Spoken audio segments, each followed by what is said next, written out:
அனைவருக்கும் அன்பு வணக்கம். நண்பர்களே, நீண்ட இடைவெளிக்கு பிறகு ஒரு ஜியோ பாலிட்டிக்ஸ், ஒரு வேண்டுகோள்.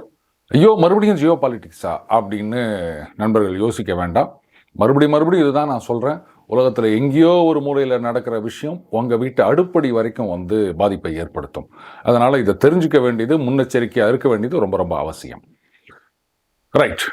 நண்பர்கள் சில பேர் கேட்டாங்க, சார் சீனாவில் வந்து கடுமையாக உழைக்கின்றார்கள், சீப் லேபர், குறைஞ்ச சம்பளத்துக்கு வேலை செய்கிறாங்க, நிறைய நேரம் வேலை செய்கிறாங்க. அதாவது ஒரு நாளைக்கு வந்து 9 மணி நேரம் வரைக்கும் வேலை செய்கிறாங்களாம், 6 நாள் வேலை செய்கிறாங்களாம், 7 நாள் வேலை செய்கிறவங்களும் இருக்காங்க. அதே மாதிரி ஒரே சமயத்தில் 2 இடத்துல வேலை செய்கிறது அப்படின்றதும் இருக்குது. கஷ்டப்பட்டு வேலை செய்யணும், சம்பாதிக்கணும் அப்படின்னு நினைக்கிறாங்க. அதனால தான் குறைஞ்ச சம்பளமாக இருந்தாலும் வேலை செய்கிறாங்க. ஸோ அவங்களால சீப்பாக பொருட்களை உலக நாடுகளுக்கு ஏற்றுமதி செய்ய முடிகின்றது. இதை வந்து சீனா நாசமாக போகணும், சீனா அழியணும் அப்படின்னு பேசுறது பொறாம மாதிரி தோணலையா? முடிஞ்சால் நீங்களும் வந்து கஷ்டப்பட்டு உழைச்சி நிறைய எக்ஸ்போர்ட் பண்ணுங்கள், அவங்களோட கம்பீட் பண்ணுங்கள் ரேட்லேயும் குவாலிட்டிலையும். அதை விட்டுட்டு சீனா நாசமாக போனோம் அப்படின்னு ட்ரம்ப் தான் நினைக்கிறாருன்னா நீங்களும் ஏன் அவருக்கு ஆதரவாக அது மாதிரி பேசிட்டு இருக்கீங்க அப்படின்னு கேட்டாங்க. Very good question. இந்த சந்தேகம் வந்து நிறைய நண்பர்களுக்கு இருக்கலாம், ஆர் இந்த கேள்வியை வந்து நண்பர்கள்கிட்ட மற்றவங்க கேட்டிருக்கலாம். ஸோ இந்த கேள்விகளுக்கு விளக்கமாகவும் அதே சமயத்தில் சுருக்கமாகவும் இன்னைக்கு பதில் சொல்லலாம் அப்படின்னு. சீனா இந்த WTO வேர்ல்டு ட்ரேட் ஆர்கனைசேஷன் அப்படின்ற அமைப்புக்குள்ள 2001 தான் நுழையிறாங்க. அதுக்கு முன்னாடி அவங்க அதில் நுழையணும் அப்படின்னு ட்ரை பண்ணிட்டு இருந்தாங்க, அலோவ் பண்ணலை. காரணம் என்னென்னா, நீங்கள் வந்து ப்ரொடெக்டட் எக்கானமி, உங்கள் மார்க்கெட்லாம் வந்து மற்றவங்க நுழைய விடாமல் நீங்கள் தடுத்து வச்சுட்டு நீங்கள் மட்டும் அடுத்தவங்க மார்க்கெட்டுக்குள்ளே இது மாதிரிலாம் வரணும்னு நினச்சா நாங்கள் எப்படி ஏற்றுக்க முடியும் அப்படின்னு. ஆனால் அது சேருவதற்கு ஒரு முக்கிய காரணம்னு சொல்லலாம் இருந்தது வந்து, நாட்டோ படைகள் ஒரு தடவை எதிர்த்தரப்பு மேலே குண்டு வீசும்போது பெல்கிரேட்லன்னு நினைக்கிறேன், சீன எம்பசி மேலேயே குண்டு போட்டாங்க. அதுக்கு வந்து நிறைய அப்பாலஜிலாம் கேட்டுக்கினாங்க, இல்லைங்க சாரி ஏதோ தெரியாமல் நடந்து விட்டது அப்படின்னு. இதை ஒரு வாய்ப்பாக எடுத்துக்கின்னு சீனா என்ன பண்ணாங்க, பாருங்கள் நீங்கள் நிஜமாகவே வந்து சின்சியராக இருந்தீங்க அப்படின்னு சொன்னால் எங்களை WTOவில் சேர்த்துக்காங்களே அப்படின்னு ஒரு பிட்டை போட்டு, எதுக்கு என்ன கன்செஷன் வாங்குறது பாருங்கள், உள்ளே சேர்ந்துட்டாங்க. அண்டு அந்த WTOவில் சேர்வதற்கு முன்னாடி காலகட்டங்களில் பார்த்தீங்கன்னா சீனாவில் இன்றைக்கி நம்ம சொல்கிறோம் இந்த எக்ஸஸ் கெப்பாசிட்டி, ஓவர் ப்ரொடக்ஷன் அப்படின்னு. ஆனால் இது இன்றைக்கி நேற்று நடக்கிறது இல்லை. அந்த லேட் 90s சீனா வந்து ஓவர் கெப்பாசிட்டி தான் வச்சுருக்காங்க, ஓவர் ப்ரொடக்ஷன் தான் பண்ணியிருந்திருக்காங்க. அந்த காலகட்டத்திலேயே 98-99 வந்து சீனாவில் எவ்வளவு டெலிவிஷன் செட்டு விற்குமோ அதை விட கிட்டத்தட்ட 2 மடங்குக்கு மேலே அவங்க ப்ரொடியூஸ் பண்ணி அப்படியே கோடவுனில் வச்சுக்கிறாங்க. WTOவில் சேர்ந்துட்ட பிறகு பார்த்தீங்கன்னா அப்படியே அந்த சீப்பான, அது சீப் எப்படின்றதுக்கு நான் பின்னாடி ஒரு காரணம் சொல்கிறேன், அது அப்படியே உலக மார்க்கெட்டு முழுக்க கொண்டு வந்து ரொப்பறாங்க அவங்க. சரி, WTOவில் சேர்ந்தாங்க. சேரும்போது அந்த WTOவோட முக்கியமான நோக்கமே அந்த ஃபேர் ட்ரேடு. இது எப்படின்னா, அரசாங்கங்கள் வந்து டைரெக்டாவோ இன்டைரக்டாவோ சப்சிடி இல்லை வேறு சலுகைகள் கொடுத்து அந்த கம்பெனியோடைய ப்ராடக்டை சீப்பாக்கி மற்ற நாடுகளை கொண்டு போய் தள்ளுறது, இந்த மாதிரி நடவடிக்கைகளில் இறங்கக்கூடாது. இது WTOவோட முக்கியமான ஒரு கொள்கை. ஆனால் சீனா இன்னி வரைக்கும் அந்த கொள்கையை ஃபாலோ பண்ணதே கிடையாதுங்க. அடுத்தது, சீனாவில் போயிட்டு நீங்கள் ஒரு கம்பெனி ஆரம்பிக்கிறீங்க அப்படின்னு சொன்னால் கட்டாயமாக அங்கே இருக்கிற ஒரு சீன நிறுவனத்தோடு நீங்கள் ஜாயிண்ட் வெஞ்சர் தான் போடணும். அதுலேயும் 51% ஆர் அபோவ் இது வந்து அந்த சீன நிறுவனத்தினிடம் இருக்க வேண்டும். நீங்கள் வந்து மைனாரிட்டி பார்ட்னராக தான் இருக்க முடியும். அடுத்தது, அந்த டெக்னாலஜி எல்லா விஷயங்களையும் நீங்கள் அந்த ஜாயிண்ட் வெஞ்சர் பார்ட்னர்கிட்ட ஷேர் பண்ணி ஆக வேண்டும்.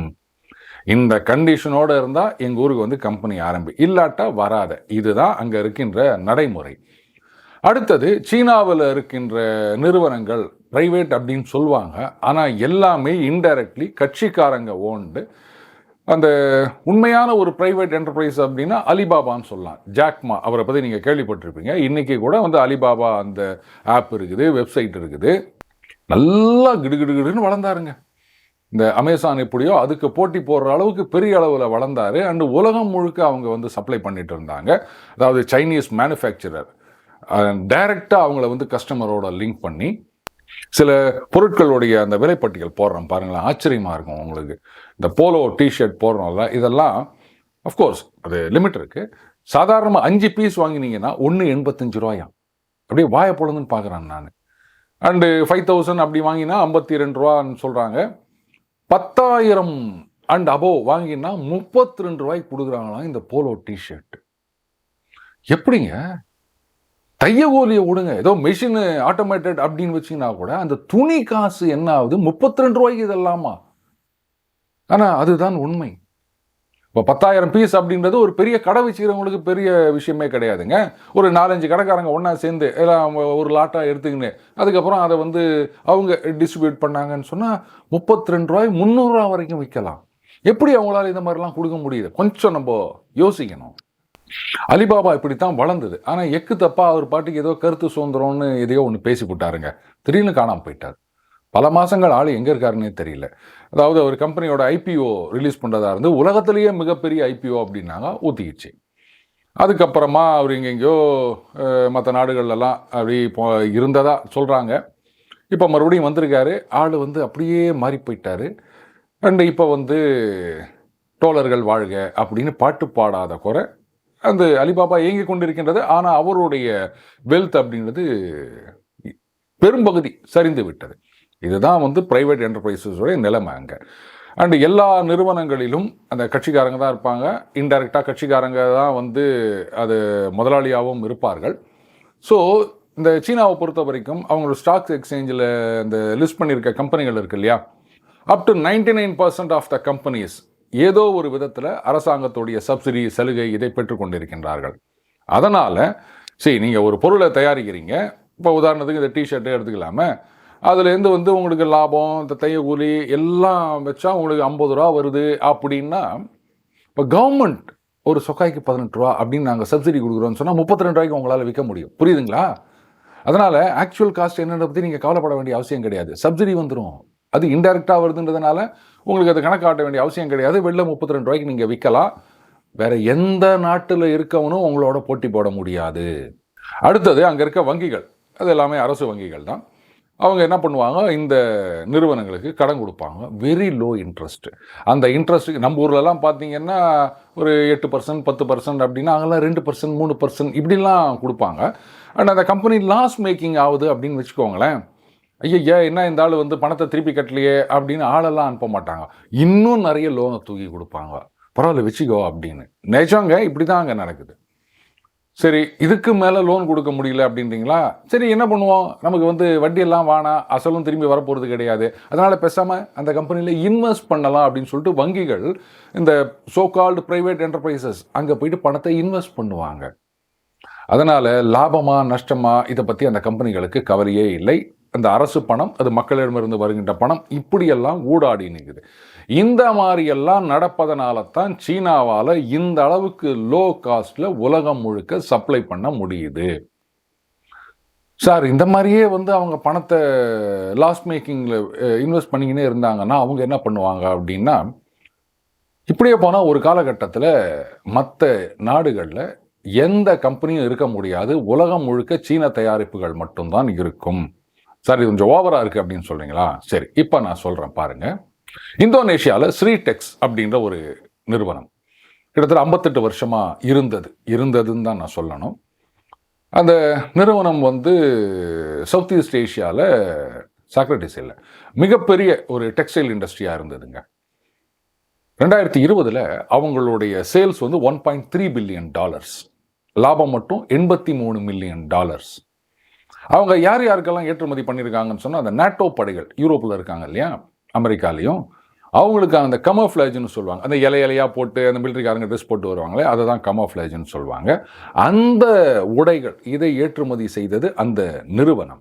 நேரடியாக 10,582 பேருக்கு வேலை கொடுத்துருந்தாங்க அவங்களுடைய கம்பெனியில், இந்தோனேஷியாவில் இருந்த அந்த ஸ்ட்ரீடெக்ஸு. மறைமுகமாக கிட்டத்தட்ட 40,000 பேருக்கு வேலை வாய்ப்பை வழங்கியிருந்தது. மார்ச் 1 2025 அந்த நிறுவனம் பேங்க்ரப்ட், இழுத்து மூடப்பட்டது. காரணம், ஆர்டர்ஸ் இல்லை, சீப் சைனீஸ் குட்ஸ், உள்நாட்டிலையும் போட்டியை சமாளிக்க முடியல, வெளிநாட்டு ஏற்றுமதிக்கும் வாய்ப்புகள் குறைந்து விட்டது, பங்களாதேஷ் கூட போட்டியிட முடியல, சீன துணி உற்பத்தியாளர்களோடு போட்டி போட முடியல. 1.3 பில்லியன் சேல்ஸ் காமிச்ச அந்த நிறுவனம் கடைசியில் மோர் தென் 1 பில்லியன் கடனில் வந்து நின்றுச்சு. அதனால தான் பேங்க்ரப்ட்னு இழுத்து மூடிட்டாங்க. சார் இதுக்கு வந்து சீனாவை மட்டும் குறை சொல்ல முடியுமா அப்படின்னா வேற யாரை குறை சொல்ல போறீங்க? மலேசியாவிலேருந்து இதே மாதிரி தான் சீன நிறுவனங்கள் போயிட்டு சோலார் பேனல் இங்கிருந்து நம்ம உற்பத்தி செஞ்சு ஏற்றுமதி பண்ணலாம் அப்படின்னு. ஆனால் அங்கே என்னடா உற்பத்தி பண்ணுறாங்கன்னா ஒன்றும் கிடையாது. சீனாலேருந்து அப்படியே கண்டெய்னரில் இந்த பார்ட்ஸ் எல்லாம் வரும். இங்கே என்ன பண்ணுவாங்க, அதை நெட்டு போல்ட்டு போட்டு முடுக்கி எக்ஸ்போர்ட் பண்ணுறது. எதுக்காகன்னா சீனாவிலேருந்து ஏற்றுமதி அப்படின்னு சொன்னால் அமெரிக்காவில் ஏகப்பட்ட கெடுபிடி பண்ணுறாங்க அப்படின்றதுனால, இல்லைங்க மலேசியா வளர்ந்து வரும் நாடு, அங்கேருந்துங்க இப்படி ஏமாத்துறதுக்காக பண்ணிட்டு இருந்தாங்க. அமெரிக்காவில் என்ன பண்ணாங்க, இப்போ ஆரிஜின் எங்கே அப்படின்னு ஆரம்பித்து அதிகம் மறுபடியும் கெடுபிடி காட்ட ஆரம்பித்த உடனே டோட்டலாக அந்த கம்பெனியெல்லாம் எடுத்து மூடிட்டாங்க. இப்போது இது வந்து பல்லாயிரக்கணக்கான பேருக்கு வேலை வாய்ப்பை கொடுத்து கொண்டிருக்கிறது மலேசியாவில். இந்த ஃபாரின் எக்ஸ்சேஞ்சு ஏதோ வருது அப்படின்லாம் கணக்கு போட்டுருந்தாங்க. இப்போ அது சுத்தமாக அடி வாங்கி போயிடுச்சு. என்ன பண்ணுறதுன்னு தெரியாமல், அவங்கள எங்கே கொண்டு போய் வேலை வைக்கிறதுன்னு தெரியாமல் முழிச்சு நிற்கிறாங்க மலேசியாவில். சரி, அதுவாவது புதுசாக போன ஒரு இண்டஸ்ட்ரி, அது வந்தவங்க போயிட்டாங்க. தாய்லாந்து கிட்டத்தட்ட 60களிலிருந்து பார்த்தீங்கன்னா Japanese auto makers Suzuki, Honda, Nissan இவங்கள்லாம் வந்து தாய்லாந்தை ஒரு ஆட்டோமொபைல் ஹப்பாக டெவலப் பண்ண ஆரம்பித்தாங்க. அதாவது குறிப்பாக இந்த சவுத் ஈஸ்ட் ஏஷியாவில் இருக்க நாடுகளுக்கு எக்ஸ்போர்ட் பண்ணுறதுக்கு அப்படின்னு. இது வளர்ந்து என்ன ஆச்சு, ஈவன் அமெரிக்காலையும் சில வண்டிகள் ஒரு ஏற்றுமதி செய்யக்கூடிய அளவுக்கு வந்தது. சவுத் அமெரிக்கா, ஆப்பிரிக்கா இங்கெல்லாம் கூட வந்து தாய்லாந்துலையும் எக்ஸ்போர்ட் பண்ணிட்டு இருந்தாங்க. 2012 பார்த்தீங்கன்னா கிட்டத்தட்ட 2.4 மில்லியன், அதாவது 24 லட்சம் வண்டிகள் உலகம் முழுக்க ஏற்றுமதி பண்ணுறாங்க தாய்லாந்துலேருந்து. ஆனால் 2024 சார் அப்போ வந்து 1% க்ரோத்துனா கூட எப்போ போயிருக்கணுமே அப்படின்னா இல்லை, அது வந்து 14 லட்சம் வண்டிகளாக சுருங்கி விட்டது. இப்போ நிசான், ஹோண்டா, சுசுகி, அது மட்டும் இல்லாமல் அந்த ஹோம் க்ரோன் பிராண்ட் ஒன்று இருக்குது சுபாரு அப்படின்னு, அவங்களும் கம்பெனியை இழுத்து மூடிட்டாங்க. அஃப்கோர்ஸ் இந்த ஜாப்பனீஸ் பிராண்ட் தான் பார்த்தீங்கன்னா 1-2 ப்ரொடக்ஷன் யூனிட் மட்டும் வச்சுருக்காங்க. என்ன காரணம் அப்படின்னா அகைன் சைனா. இதில் இந்த BYD பில்ட் யுவர் ட்ரீம் அப்படின்ற ஒரு நிறுவனம், இவங்க வந்து தாய்லாந்துக்கு வராங்க. வந்துட்டு அவங்க ப்ரொடக்ஷனை ஆரம்பிக்கிறாங்க. அங்கே பெருசாக ஒன்றும் கிடையாது, அசம்பிளிங் தான். அங்கேருந்து சைனாலேருந்து பார்ட் வரும், அதை இங்கே அசம்பிள் பண்ணுவாங்க. முதல்ல தாய்லாந்து மார்க்கெட்டில் அப்படியே போட்டு ரொப்புறாங்க அவங்களுடைய கார்களை. ஸோ மற்ற கார் கம்பெனிகளுடைய சேல்ஸ் எல்லாம் குறையுது. அதுக்கப்புறம் இங்கேருந்து எக்ஸ்போர்ட் பண்ண ஆரம்பிக்கிறாங்க. இப்போ கேட்கலாம், சரி சார் இந்த பக்கம் நிசான், ஹோண்டா இவங்கெல்லாம் இழுத்து மூடினாங்கன்னா அதுக்கு பதிலாக இன்னொரு கார் கம்பெனி வந்துக்குது இல்லை, அப்போ இந்த டவுன் இன் சேல்ஸு இது வந்து பிக்கப் பண்ண போகுது, அப்போது வேலை வாய்ப்பு இங்கே இருக்கவங்க அங்கே போகிறாங்க அப்படின்லாம் யாரும் சொல்ல முடியாது. ஏன்னா BYD அப்படின்றது வந்து எலக்ட்ரிக் வெஹிக்கிள்ஸ். இப்போ நம்ம ஹோண்டா இப்போ இந்தியாவில் கார்லாம் தயாரிக்கிறாங்க இல்லையா, இந்த நட்டு, போல்ட்டு, ஒயரு, இந்த மாதிரி ஏராளமான சின்ன சின்ன பார்ட்ஸ் இருக்குதுங்க. இதெல்லாம் கிட்டத்தட்ட 1110 இந்த MSMEன்னு சொல்கிறோம் இல்லையா, அந்த மாதிரி சிறு குறு நடுத்தர நிறுவனங்கள் இந்த ஹோண்டா கம்பெனிக்கு சப்ளை பண்ணுறதுக்காகவே ஃபங்க்ஷன் ஆகிட்டு இருக்காங்க இந்தியா முழுக்க. ஆனால் எலக்ட்ரிக் வெஹிக்கிள்ஸில் இந்த மாதிரிலாம் கிடையாது. பேட்ரி தான் அதனுடைய மெயின் பார்ட். அது எங்கேருந்து வருது? சீனாலேருந்து வருது. மற்ற பார்ட்ஸு எல்லாமே சீனாவில் வருது. இங்கே அப்படியே ஸ்க்ரூ டிரைவரோ இல்லை வந்து ஸ்பேனரையோ வச்சு முடுக்க வேண்டியது தான் வேலை. அடுத்தது அந்த இன்டர்னல் கம்பஷன் இன்ஜின்னு சொல்லுவாங்க, நம்ம பெட்ரோல் இன்ஜின். அதையும் ஈவியும் கம்பேர் பண்ணிங்கன்னா இதில் மூவிங் பார்ட்ஸே கம்மி அந்த எலக்ட்ரிக் வெஹிக்கிளில். அதனால் அந்த MSMEன்னு சொல்கிறாங்கல்ல, இது நாள் வரைக்கும் அந்த பெட்ரோல் இன்ஜினுக்கு அங்கே தாய்லாந்தில் எத்தனை சிறு குறு நடுத்தர நிறுவனங்கள் பார்ட் சப்ளை பண்ணியிருந்திருப்பாங்க, அவங்களும் இழுத்து மூட வேண்டியது தான். அப்போ இதில் எத்தனை லட்சக்கணக்கான பேர் வேலை வாய்ப்பை இழந்திருப்பார்கள். இப்போ புரியுதுங்களா சீனாவுடைய அட்டூழியம் வந்து எந்த அளவுக்கு போய் நிற்குது அப்படின்னு. சரி, இதுவாது வந்து காம்படிஷன் அப்படின்னு சொல்லலாம். இப்போ இந்த மணி லாண்ட்ரிங்னு நீங்கள் நிறைய கேள்விப்பட்டிருப்பீங்க. அந்த PMLA அப்படின்னு வாங்க, அந்த ED அப்படின்னாலே மணி லாண்ட்ரிங் அப்படின்னு சொல்லுவாங்க. ஹனி லாண்டரிங் அப்படின்னு நீங்கள் கேள்விப்பட்டிருக்கீங்களா? ஏன் சார் இது? இப்போ மணி லாண்ட்ரிங் அப்படின்னா அந்த கருப்பு பணத்தை வெள்ளையாக்குவது. ஹனி லாண்டரிங் அப்படின்னா இருக்குது. இப்போது அமெரிக்காவில் வந்து சீனாலேருந்து வருகின்ற தேனுக்கு வந்து மிகப்பெரிய தடை. அது மோர் தென் 2 decades, 20 வருடங்களுக்கு மேலாக அந்த தடை நீடித்து வருகின்றது. காரணம் என்னென்னா அது தேனே கிடையாதுங்க. அதில் வந்து இந்த சுகர் சிரப்பு, இன்னும் அது கலரிங் ஏஜென்ட்டு, இதையெல்லாம் சேர்த்து வச்சுக்கிறாங்க அவங்க தேனுன்னு சொல்லிட்டு. போதாக்குறைக்கு அதில் வந்து தடை செய்யப்பட்ட ஆன்டிபயாட்டிக்ஸ் ரெசிடியூ, அதுக்கப்புறம் ஃபெர்டிலைசர், அந்த மாதிரி விஷப்பொருட்கள் ரெசிடியூ இதெல்லாம் வந்து அதிகமாக இருக்கின்றது. இயற்கையான தேனில் அந்த மாதிரி சிறப்பு இந்த மாதிரி விஷயங்கள்லாம் கிடையாது. இவன் செயற்கை தேனை தான் தேன்னு சொல்லி நம்மளை ஏமாத்தினுக்கிறான். அதனால சீனாவிலிருந்து தேன் வரக்கூடாதுன்னு பேன் பண்ணி வச்சிருக்காங்க.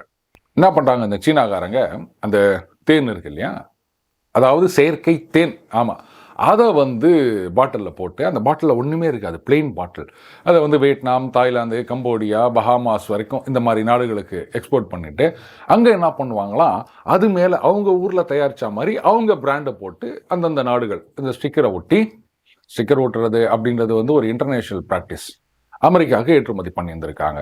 2013 ஒரு 4 நிறுவனங்கள் இந்த மாதிரி சீனாலேருந்து ஏமாற்றி கொண்டு வரப்பட்ட தேனை வாங்கியிருந்தாங்க அப்படின்னு சொல்லிட்டு அமெரிக்காவில் கண்டுபிடிச்சி அவங்க மேலே நடவடிக்கை எடுக்க போகிறோம் அப்படின்னு சொன்ன உடனே அவங்க அங்கே அந்த ப்ளீ பார்கின் அப்படின்லாம் சொல்லுவாங்க, அதனால் நடவடிக்கை வேணாம், நாங்கள் இனிமேல் ஸ்ட்ரிக்டாக இருக்கோம் அப்படின்னு சொல்லிட்டு அதெல்லாம் இந்த கண்ட்ரி ஆஃப் ஆரிஜின் இதெல்லாம் நாங்கள் வெரிஃபை பண்ணுறோம் அப்படின்னு சொல்லியிருக்காங்க. அது 2013 நடந்தது.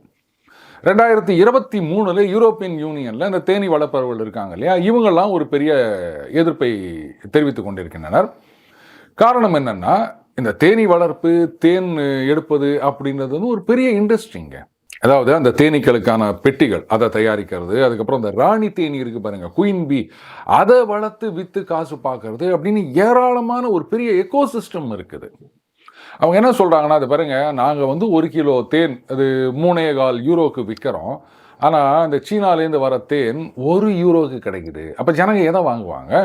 இது டுபாக்கூர் தேன், இது தேனே கிடையாது, சிறப்பு, இன்னும் என்னென்ன கன்றாவி எல்லாமும் இருக்குது. சரிங்க, இது எப்படிங்க நீங்கள் வாங்குறீங்கன்னா, நாங்கள் சீனாலேருந்து வாங்குறது கிடையாது, அவங்க வேறு நாட்டுகளுக்கு அனுப்பிச்சு இது மாதிரி லேபிள் ஒட்டி ஏமாற்றின்னு இருக்கிறாங்க.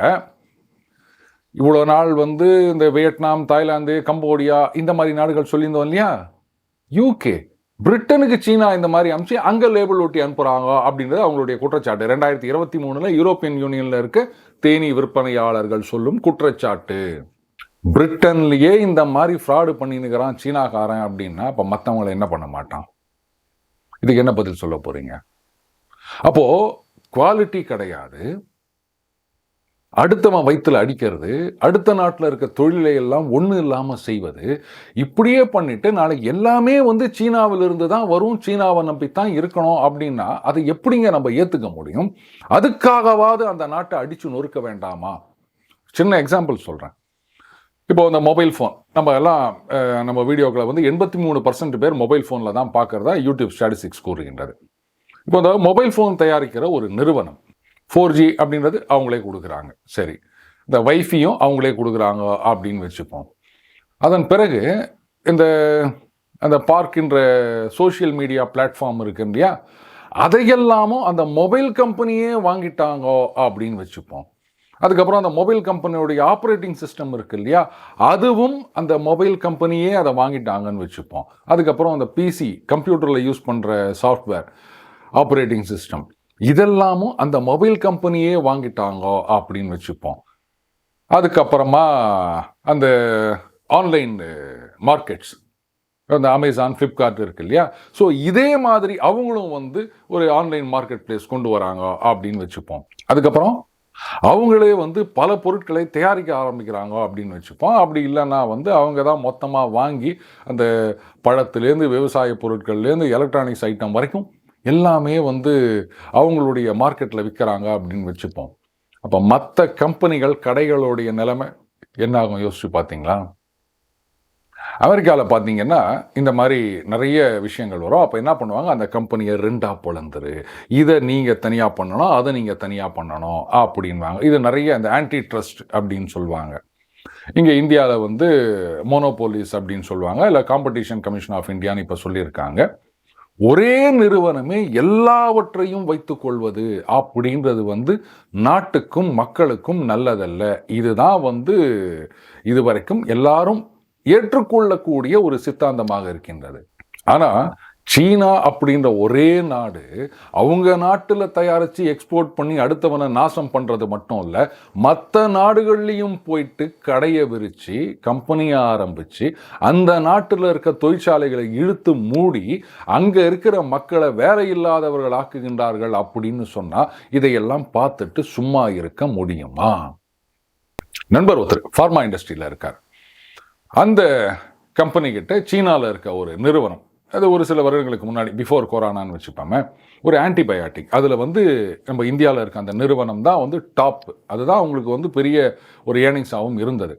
சீனாலேருந்து என்ன பண்ணுறாங்க, இது மாதிரி எங்களுக்கு அதை விற்கிறீங்களா அப்படின்னு கேட்குறாங்க. அதுக்கு என்ன விற்கிறோம் அப்படின்னோடனே, இல்லை அது இங்கே அப்ரூவல் வேணும்னா கிளினிக்கல் ட்ரையல்லாம் இங்கே பண்ணணும். அப்படியா, அது எப்படி நாங்கள் வந்து பண்ணுறதா? இல்லை நீங்கள் வந்து பண்ணிங்கன்னா அது சரி வராது, அதுக்கு டைம் ஆகும், அது நாங்கள் வந்து அப்ளை பண்ணோம் அப்படின்னு சொன்னால் ரைட்டு லோக்கல் மேனுஃபேக்சர் அப்படின்னு அவங்க உடனே அப்ரூவல் கொடுத்துருவாங்க. சரி அப்ளை பண்ணுங்கள். இல்லை அப்போனா என்ன பண்ணணும்னா நீங்கள் வந்து அந்த ஃபார்முலா ப்ராசஸ்ஸு அதெல்லாம் எங்களோட ஷேர் பண்ணிங்கன்னா நாங்கள் வந்து அதை கவர்மெண்ட்டில் சப்மிட் பண்ணி அப்ரூவல் வாங்குவோம். இல்லைங்க அதெல்லாம் கான்ஃபிடென்ஷியல் ஐட்டம் ஆச்சுங்க, அதை எப்படிங்க இது பண்ண முடியும், வேணால் நாங்கள் அப்ளை பண்ணுறோம். நீங்கள் அப்ளை பண்ணிங்கன்னா அது அப்ரூவல்லாம் வராது. இதுதான் அங்கே ப்ராக்டிக்கலாக நடக்குது. என்ன பண்ணுவாங்க, அது பாருங்கள் 16வது பக்கத்தில் வந்து ஒரு ஸ்பெல்லிங் மிஸ்டேக் இருக்குது, இல்லை 18வது பக்கம் அந்த பேப்பர் காது மஞ்சிருக்குது, இப்படியெல்லாம் சொல்லி திருப்பி அமைச்சிருவாங்க. நம்ம ஒரு கவர்மெண்ட் ஆஃபீஸில் நம்ம பார்க்காததா, இந்த மாதிரி தான். அதனால் நாங்கள் தான் இதை அப்ளை பண்ணுவோம். நீங்கள் அப்ளை பண்ணீங்க அப்படின்னு சொன்னால் இது அப்ரூவல் கிடைக்கிறதுக்குள்ளார அந்த மேட்ரு வெளில லீக் ஆயிரும், மற்ற கம்பெனிகள் கூட இதை காப்பி அடிச்சிடலாம், அதனால் எங்கள் கிட்ட நீங்கள் கொடுங்கன்னு இவங்களும் அதை கொடுத்து போட்டாங்க. ஃபஸ்ட் இயர் ஆர்டர்ஸ் மட்டும் வந்ததுங்க. ஆனால் அதுக்கப்புறமா ஏன்னா நீங்கள் தானடா ஒத்துக்குனீங்க, ஏன்டா வேணான்றீங்க, இல்லைப்பா எங்கள் ஊர்லேயே இது ரொம்ப சீப்பாக கிடைக்குது, பகீர்னு ஆகிப்போச்சு அந்த கம்பெனிக்கு. காரணம் என்னென்னா இது அப்படியே எல்லாரோடையும் ஷேர் பண்ணிக்கணும். ஏன்னா எல்லாமே வந்து கம்யூனிஸ்ட் பார்ட்டி கண்ட்ரோல்டு தானே அங்கே இருக்கிறதெல்லாம். அவங்க பாட்டுக்கு அங்கே சீப்பாக அடித்து நவுத்த ஆரம்பிச்சிட்டாங்க. அதிலிருந்து மீளுவதற்கு அந்த ஃபார்மா கம்பெனி, இந்தியாவில் இருக்க ஃபார்மா கம்பெனிக்கு கிட்டத்தட்ட 4-5 வருடங்கள் ஆயிற்று. இப்போ சொல்லுங்கள், இந்த மாதிரி ஒரு நாட்டை நம்ப முடியுமா? இந்த மாதிரி ஒரு நாட்டை சப்போர்ட் பண்ண முடியுமா? ஏதோ குறை சொல்கிறேன் நான் மட்டும் அப்படின்னு நினைக்காதீங்க. இந்த WTO இன்னைக்கு வந்து சீனா ஜிங்கிபிங் என்ன சொல்கிறாரு பாருங்க, இந்த WTO அந்த ரூல்ஸ் எல்லாம் மீறுகின்றார்கள் அமெரிக்கா அப்படின்னு. அப்படியா? அந்த வேர்ல்டு ட்ரேட் ஆர்கனைசேஷனில் கடந்த வருடம் மட்டும் 400 கம்ப்ளைண்ட், நாடுகள் தான் அந்த கம்ப்ளைண்ட்டை ஃபைல் பண்ண முடியும், 400 கம்ப்ளைண்ட் மற்ற நாடுகளுக்கு எதிராக ஃபைல் பண்ணியிருக்காங்க. அதில் 198 புகார்கள் அப்படின்றது சீனா அப்படின்ற ஒரே நாட்டுக்கு எதிராக. ஸோ 400ல் சரி பாதின்னு சொல்லாமா, 198 ஒரு 2 தானே குறையுது. 50% of the complaints are against one single nation, அதுதான் சீனா. இவங்க சொல்கிறாங்க நாங்கள் WTOவில் அமெரிக்கா மேலே கம்ப்ளைண்ட் கொடுக்க போகிறோம் அப்படின்னு. ஈயத்தை பார்த்து இழிச்சு தான் பித்தலைன்னு சொல்லுவாங்க. அதுதான் எனக்கு ஞாபகம் வருகின்றது. சரி சார், இது வந்து ஐரோப்பிய அமெரிக்க நாடுகளுடைய சதி, அவங்க வந்து கம்ப்ளைண்ட் மேலே கம்ப்ளைண்டாக கொடுத்துருப்பாங்க அப்படின்னு சொன்னால், அந்த 198 கம்ப்ளைண்ட்டில் 117 கம்ப்ளைண்ட் அப்படின்றது வளர்ந்து வருகின்ற இந்த 3ஆம் உலக நாடுகள்னு சொல்லுவாங்க இல்லையா. இன்னைக்கு சீனா வந்து யார் யாருக்கெல்லாம் நாங்கள் சப்போர்ட் பண்ணி நிற்கிறோம், அவங்க எங்களோட சப்போர்ட்டில் இருக்காங்கன்னு சொல்கிறாங்கல்ல, அந்த வளரும் நாடுகள் கொடுத்த கம்ப்ளைண்ட் 117. அப்போது நட்பு நாடுகளுக்கு ஆழமாக ஆப்பு சொருகுகின்ற ஒரு நாடு எதுன்னா அதுதான் சீனா. அதை எப்படிங்க விட்டு வைக்க முடியும்? அடுத்தது பொய் பிரச்சாரங்கள். சமீபத்தில் ஒரு ரெப்யூட்டட் தமிழ் பத்திரிகையில் சென்டர் பேஜ் ஆர்டிக்கல் ஒன்று பார்த்தேன், அது ஜியோ பாலிட்டிக்ஸ் பற்றி, இந்த டாரிஃப் வார். அதில் என்ன சொல்லியிருக்காங்கன்னா, அது அமெரிக்கா இதெல்லாம் எதிர்பார்க்கவே இல்லை, சீனா, ஜப்பான், தென்கொரியா இவங்க 3 பேரும் ஒன்று சேர்ந்துட்டாங்க, இவங்கெல்லாம் சேர்ந்து அமெரிக்காவை எதிர்த்து நிற்கின்றார்கள், ஸோ அமெரிக்காவுடைய அந்த டாரிஃப் வார்லாம் ஒன்றும் இல்லாமல் போயிடுச்சுன்ற மாதிரி எழுதியிருந்தார். பார்த்த உடனே எனக்கு என்ன சொல்கிறதுன்னு ஒன்றும் புரியல. எப்படி இந்த மாதிரி பொய் பிரச்சாரத்தெல்லாம், அதுதான் சொல்கிறது, அதாவது you believe what you want to believe அப்படின்னு சொல்லுவாங்க. அந்த மாதிரி ஏதாவது எங்கேயாவது ஒரு நியூஸ் வந்ததுன்னு சொன்னால் நமக்கு சாதகமாக இருக்குன்னா நம்ம நம்ப ஆரம்பிச்சிடுறோம் பாருங்கள்.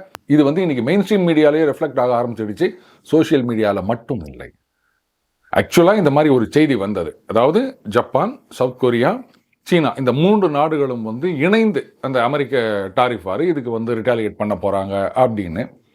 ஆனால் இது எல்லாமே அந்த CCP, சைனீஸ் கம்யூனிஸ்ட் பார்ட்டி இருக்கு இல்லையா, இவங்களுடைய அந்த பாட்ஸு, அவங்களுடைய ஆதரவாளர்கள், அவங்கள வச்சு ஆரம்பித்த பொய் பிரச்சாரம். ஜப்பான், தென்கொரியா 2 பேரும் சொல்லிட்டாங்க, ஐயக்க அந்த மாதிரிலாம் ஒன்றுமே கிடையாது, அதில் உண்மை இல்லை அப்படின்னு. அதனால் இது எத்தனை பேருக்கு தெரியும்? ஒரு மெயின் ஸ்ட்ரீம் மீடியாவில் சென்டர் பேஜ் ஆர்டிக்கலில் இந்த மிகப்பெரிய பொய் பிரச்சாரம் வர்ற அளவுக்கு சீனா வந்து பூந்து விளையாடினுக்குது சோஷியல் மீடியாவில். இப்போ சொல்லுங்க, சீனா நாசமாக வேண்டும், அடித்து நொறுக்கப்பட வேண்டும் அப்படின்னு சொல்றதுல ஏதாவது தவறு இருக்கின்றதா? இப்போ அடுத்தது ரேர் எர்த் மினரல்ஸ். இன்னைக்கு உலகமே வந்து இந்த கிரீன் டெக்னாலஜி, எலக்ட்ரிக் வெஹிக்கிள்ஸ் அப்படின்னு போயின்னுக்கிறாங்க. இதை வச்சுக்கிட்டு சீனா எந்த அளவுக்கு உலகத்தை டாமினேட் பண்ண ட்ரை பண்ணிட்டு இருக்கிறது அப்படின்றத அடுத்த பதிவில் பார்க்கலாம். அதே சமயத்தில் இந்த சோ கால்டு கிரீன் டெக் இது எந்த அளவுக்கு polluting the world, in fact more than அந்த ஆயில் அப்படின்ற அதிர்ச்சி தரத்தக்க விஷயங்களையும் நம்ம அடுத்த பதிவில் பார்க்க போகிறோம் நண்பர்களே. மீண்டும் அடுத்த பதில் இணைந்திருப்போம். வணக்கம்.